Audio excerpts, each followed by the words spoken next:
las batallas navales de la época lo que se solía hacer era una convención militar, ¿no? Al final, pues hay que recordar también que en esa época, pues la mayoría de los oficiales de la Armada eran, pues bueno, aristocráticos directamente, ¿no? Eran aristócratas en todas las armadas, es decir, no solo en española, eran en prácticamente todas las armadas del mundo, y la convención era, pues bueno, un poco por honor y por servicio a su rey, era formar la línea de batalla lo más recta y lo más firme, lo más cerrada posible, y simplemente intercambiar artillería contra, pues como hacían en tierra, literalmente, contra el contrario. Al final, el que salía más perjudicado, el que se retiraba y el que perdía la batalla, se supone.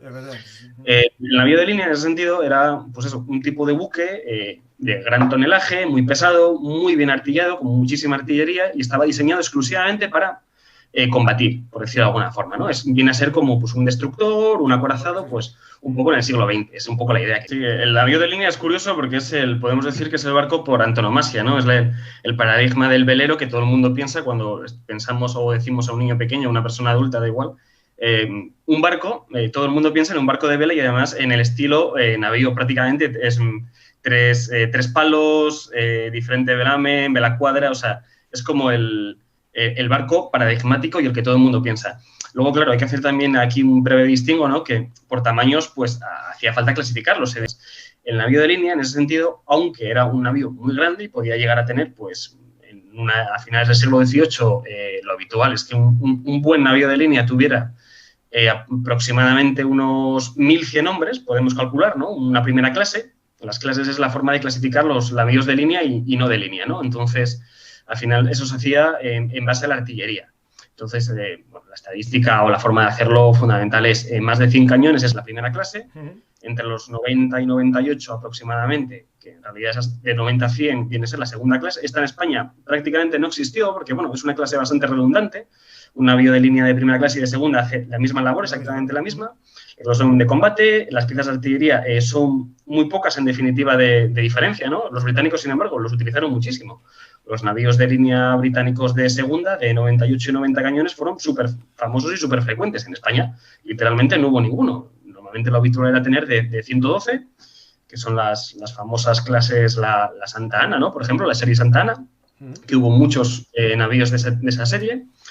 Serie se define por un grupo de buques que se construyen siguiendo el mismo patrón de la misma planificación, el mismo plano, y que son gemelos entre sí, ¿no? Habitualmente tienen diferentes nombres y el nombre de la clase es el primero que se construye con esos patrones. Entonces, la clase Santa Ana quiere decir que el navío Santa Ana fue el primero que se construyó y a partir de ese se replicaron, pues, 7, 8, 9, dependiendo un poco de cada uno, ¿no? Sí, igual que la actualidad. Lo mismo, la actualidad funciona igual. Eso es, exactamente. Ahora cuando se dice las fragatas F-110 y la serie no sé qué, pues exactamente son todas iguales, pero la primera es la que da nombre a la serie. Esto hablamos los de navíos de línea de primera clase y luego los de segunda. Los de tercera son los más importantes realmente, ¿no? Porque un navío de primera clase, pues eso, en España 112, 114, Santísima Trinidad 136, 140 cañones, el Escorial de los Mares, ¿no? El único de clase Supra. Sí, eso sería la clase 1 prima, o sea, literalmente nunca existió uno como él, literalmente, o sea, fue el mayor de su época. El macho alfa de los mares, era el único. Sí, era el monstruo de los mares, o sea, 140 cañones es una absoluta barbaridad. Luego tiene sus problemas como todo, ¿no? Porque tan peso, pues no era tan maniobrable como debía ser, bueno, pues al final tenía sus problemas. Pero, en definitiva, las primeras clases servían como buques insignia de almirantes, de jefes de escuadra, de este tipo de cuestiones, ¿no? Los españoles fueron muy famosos porque tuvimos bastantes en aquella época, pero realmente los más importantes, como digo e insisto, son los de tercera clase, ¿no? En España, típicos de 74 cañones o 80 cañones. Además, fueron muy famosos, como por ejemplo el Bahama, toda la serie San Ildefonso, que es muy famosa, la serie 12 Apóstoles, que se llamaban así porque eran 12, ¿no? Una serie de 12, la serie Apostolado.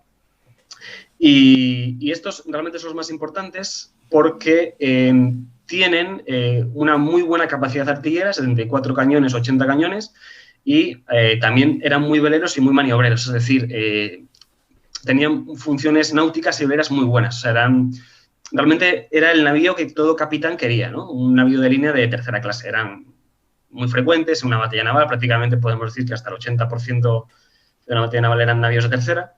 Y los españoles fueron muy famosos y muy buenos, realmente en tecnología punta española, especialmente todos los de la última época, ¿no? De del sistema Romero-Landa, el sistema Retamosa, pues eran absolutamente fantásticos. De hecho, eran envidiadísimos por el resto de marinas europeas. La francesa también los tenía muy buenos, de Jacques Noël, en definitiva, y los británicos también. Pero los españoles en aquella época pues brillaron muchísimo y fueron muy, muy famosos. O sea, se consideraban... De hecho, los de la última época, los de Retamosa, decían que eran lo mejor que había dado España en sentido de tecnología naval. Y había dado cosas muy buenas, además. Cosas muy buenas, efectivamente, sí. Pues la tecnología española fue tecnología punta. De hecho, otra anécdota muy curiosa para cerrar ya, pues bueno, cuando se capturó el navío San José en la batalla del Cabo San Vicente, pues Nelson, que fue uno de los que los capturó, decidió hacerlo su insignia durante una temporada corta. Es decir, tan bueno era el navío San José, que era un primera clase español, que lo eligió por delante de los navíos ingleses de la época. Con lo cual, es que eso hay que tenerlo en cuenta. Eso no se hacía, por cierto. O sea, era extraordinariamente infrecuente y era casi hasta una deshonra para el país que un comandante famoso y prestigioso eligiera un navío de presa en vez de un navío propio. Sí, eso era así, y lo eligió por delante de otros. Yo creo que es interesante primero definir un poco dónde llevaban los cañones y por qué, ¿no? Porque al final esta es la forma de entender cómo funciona, cómo debe funcionar un navío de línea y una batalla naval. Pues los cañones se disponían fundamentalmente lo que llamamos baterías, ¿no? Que cada batería, como decía antes, es cada una de las filas que vemos de cañones de un navío. La batería se cuentan al revés, curiosamente, ¿no? La batería más baja, la que está más cerca del agua, es la primera batería, encima está la segunda batería, algunos tenían tercera batería, ¿no? Los que tenían 3 puentes, los navíos de primera clase, por definición, tenían 3 baterías, y luego había cañones dispuestos un poco en formas o en lugares concretos, ¿no? Pues en el castillo de proa, dependiendo un poco del tamaño del barco, solía haber 3 o 4 por cada banda, es decir, unos 8 en total. Y luego en la parte del alcázar, que es la parte casi más pegada a popa, la parte de atrás del navío, pues solía haber también unos 4, 3, 5, dependiendo un poco del tamaño del barco. Luego hay que sumar en la parte más alta de la popa, la parte más alta de la parte de atrás del navío, lo que se llama la toldilla, y en la toldilla ahí lo que se solían disponer habitualmente eran obuses más que cañones. Podía llevar cañones, pero lo habitual era utilizar obuses. Los británicos en ese sentido empezaron a utilizar carronadas, que eran... Pues bueno, un tipo de obús un poco particular que tenían cierta característica especial, que es que tenían un tornillo de giro que permitía pues, establecer y definir mejor la altura y la elevación del tiro. Este tipo de cañones, igual que los obuses, iban montados en vez de, como el resto de cañones, en cureñas móviles, es decir, cureñas con ruedas. Cureña es pues, la estructura de madera donde se pone el tubo del cañón, y este tipo de cañones utilizaban cureñas fijas. Eran... además retráctiles, es decir, cuando disparaban hacia atrás, el retroceso hacía que el tubo saliera hacia atrás, pero la cureña se mantenía normalmente móvil, lo que hacía que fueran cargados de una forma mucho más rápida y que fueran manipulados por menos hombres, ¿no? Pues un cañón grande, un cañón de unas 36 libras, que es el que se considera de la primera batería, pues solía ser operado aproximadamente por 14 hombres, lo cual, bueno, son bastantes, ¿no? 14 hombres que hay que recordar que son por cada 2 cañones, es decir, por estribor y por babor. Claro, si se disparaban por las dos bandas, tenía que repartirse. Claro, como normalmente la línea ataca por un lado, claro, sí. Claro, eso es. Entonces, eso es muy importante porque cuando decimos, claro, es que un navío de línea está disparando por ambas bandas, como que está ganando tiempo. Sí y no, o sea, bien porque está haciendo 2 fuegos, pero mal porque cada dotación de cada pieza de artillería tiene que dividirse y trabajar el doble literalmente para hacer el mismo trabajo, lo cual a veces puede llegar a ser, bueno, es muy fatigoso en definitiva. Entonces, esto, ¿no? Son las disposiciones habituales. Por los cañones, en ese sentido, también se disponían los más pesados y más grandes en la parte de abajo, que daban más estabilidad, claro, y hacia arriba... Un tema de física pura, claro. Pura física, literalmente, ¿no? Pues eso, los 36 libras abajo, 24 libras más arriba, o en el medio, habitualmente, y arriba ya 18 o 12 libras, y toldilla alcázar, si no llevaban obuses o cañones, pues solían ser habitualmente de 12-8 libras, o sea, es decir, más pequeñitos. Entonces, esta es un poco la disposición de los cañones. Por su propia construcción, o sea, los navíos de línea hay que tener claro que están diseñados para recibir fuego y escupirlo por los laterales, por las bandas. O sea, no por detrás ni por delante. Luego es cierto que se pusieron, por ejemplo, atrás 2 cañones, ¿no? Generalmente la primera batería o la segunda, que son los cañones guardatimones, que son precisamente para disparar hacia atrás si alguien te persigue. Y lo mismo generalmente se hace en el castillo de proa, en la cubierta alta, que son los cañones de caza, que es exactamente lo mismo cuando tú eres el que persigue a los demás y te disparas hacia adelante de forma, pues eso, directa, ¿no? Pero tanto la popa como la proa, especialmente la popa, la parte de atrás del navío, estaba diseñada de una forma mucho más frágil, porque no se esperaba que o sea, por propia definición, la línea de batalla se forma para para que las popas y las proas queden cubiertas por navíos aliados tuyos. Otra pregunta que hacen es, ¿qué importancia tuvo el Real Astillero de La Habana en estos navíos de línea?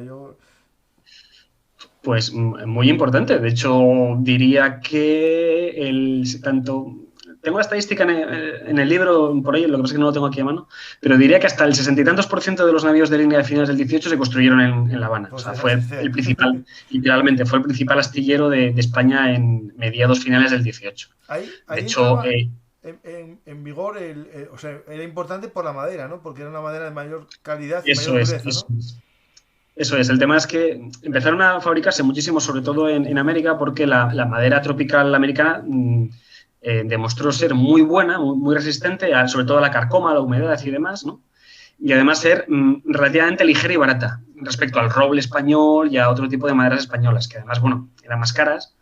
Y además en La Habana, pues bueno, por su propia disposición geográfica, ¿no? de la bahía, pues es una bahía profunda, lo cual permite que el arsenal, pues bueno, en fin, las atarazanas y demás sean más fáciles luego de botar los barcos, de poner los barcos en grada para repararlos, es decir, además tiene ciertas facilidades pues por la propia disposición e información natural de La Habana, ¿no? Del puerto. El mascarón de proa de los barcos españoles no era siempre el mismo, pero tendría una tendencia, sí que había unas diferencias entre naciones, ¿no? De los mascarones. Sí, esto también es muy curioso de España, ¿no? Porque al final tenemos la tendencia, ¿no? O han intentado también ellos que estén fuera de la tendencia, sobre todo los británicos, que se asociara el león con el animal, pues bueno, un poco mitológico y alegórico británico. Curiosamente, el león siempre fue considerado en aquella época como el animal mitológico y alegórico español, porque el mascarón de proa de todos los navíos de línea de aquella época era el león, literalmente. Es lo que me parece y así sí. Así se hizo. O sea, en la época de los galeones, cuando empezaron a utilizarse un poco, en definitiva, los mascarones de proa y tal, sí que eran muy variables. En España fueron siempre muy dados a utilizar, bueno, ángeles, santos, bueno, pues esta tradicional creencia católica, ¿no? Y luego sí que es cierto que en el siglo XVIII se empezó a utilizar, y no fue prácticamente hasta finales del siglo XVIII, casi hasta el XIX, cuando por una real orden, creo que fue de Carlos IV, si no recuerdo mal, o a finales del reinado de Carlos III, cuando ya se dijo, bueno, realmente se pueden utilizar mascarones que no sean el león siempre que sea un animal o sea una figura alegórica con el nombre del barco. Es decir, si el barco se llamaba Neptuno, podían utilizar un Neptuno. Si el barco se llamaba Diana, pues Diana, ¿no? La diosa romana.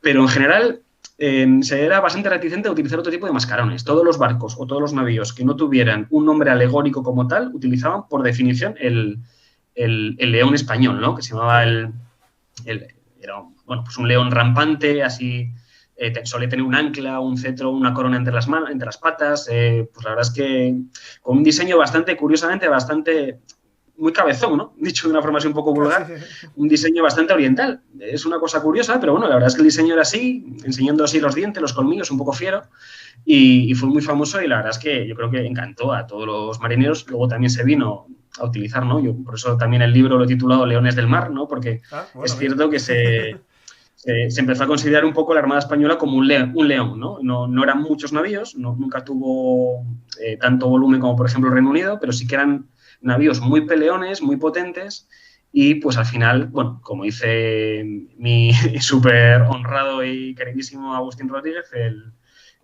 ilustrado en ese sentido de la historia naval española, pues fuimos el león contra la jauría, ¿no? Y es cierto que así fue.